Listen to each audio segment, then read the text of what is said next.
Hello! UPB here from OptionMillionaires.com. Thanks so much for joining me tonight. It is well into the night. I know most of you are all cuddled up with your teddy bears. While I'm up here dedicating myself to bringing you the top option trades for this week. I'm an option trader in weekly options, not long term.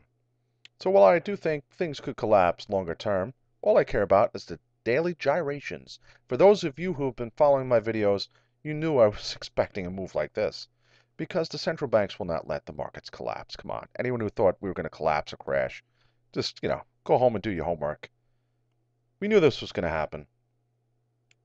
They're going to bail everyone out. That's what they've been doing since 2008, 2009.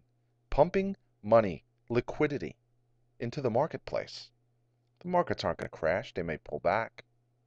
They might try and pull back enough to validate more easing, which we will see eventually, QE3. But you got to play these bounces. There's too much money out there. Interest rates are too low for people to be investing in anything other than equities. That's what they want you to do.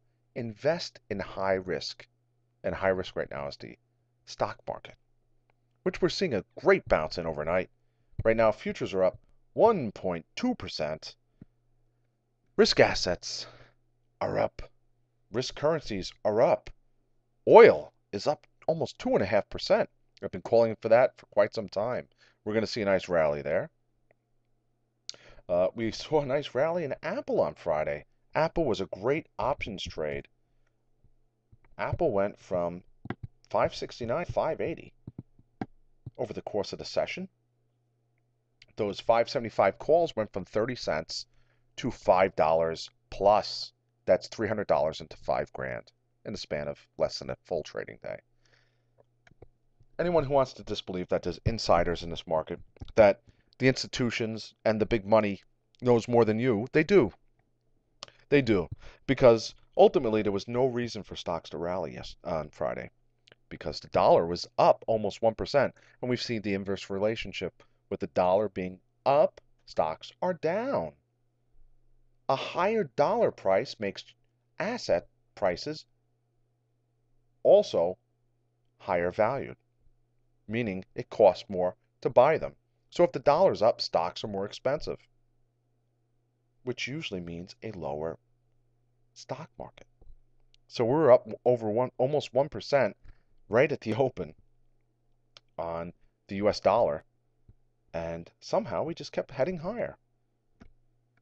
We kept heading higher. Rumors of a bank bailout. Yes, not rumors. People already knew.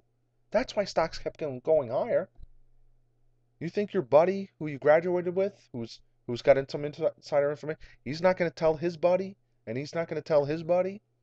That's what happens. And the last person that knows is Joe Sixpack trading in his E-Trade account. And then look at the ramp higher we had today.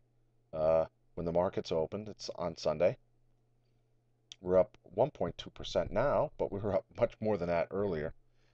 The euro is up almost 1% right now. Let's check the euro, because all the professionals are calling it to go to parity, and they were calling for the euro to go to 1.00 last year and the year before that. So we see how good they are. They're like weathermen. They can be right for a little bit, and then when they're wrong, they just get a bigger bonus. So let's go really quickly. I'm going to have a great options video again tomorrow. Bring up some option trades for you at optionmillionaires.com, potential option trades.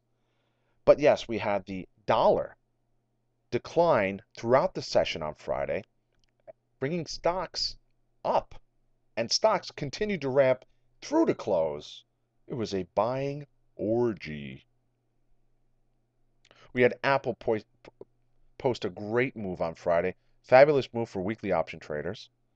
And now we have oil up overnight. We have the euro up overnight. I'm going to go to sleep in a little bit, and I bet you stocks are going to be up tomorrow. I'm just rolling the dice here. Now, futures are up 1.2%, barring something horrific like Bernanke losing some more hair or Obama, I don't know, missing a free throw. We're going to be up. we're going to be up in the morning. And it's going to be tough to trade anyone trying to enter the market. I'll go over a couple quick trades on a video that I'll hopefully have in the morning. Yeah, so it's going to be a little difficult to time. Do you want to be buying the rip? We already have that rip. Do you want to be buying in a weekly option? We're already up 1.2%. Or do we want to wait? Because we do see if stocks do do pull back like they normally do on an up day, you might have an hour where you just sit on your hands and then you can buy the dip and get in, make a quick trade and sell the rip.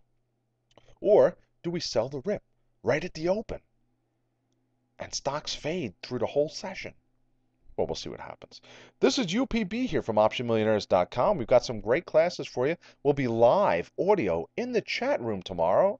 So anyone who has any questions, feel free to ask. We'll also have some classes throughout the week. And options, the place to be. If you're trading penny stocks, hey, more power to you. If you're trading big board stocks and you only got $1,000 to invest, just think about it for a second. You're buying a Microsoft, costs you $1,000.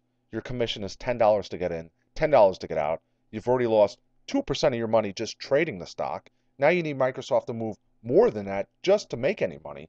It's awful. But if Microsoft moves 2% and you're in a call option, you could be looking at a 50, 75, 100% gain, depending on when it happens, what strike.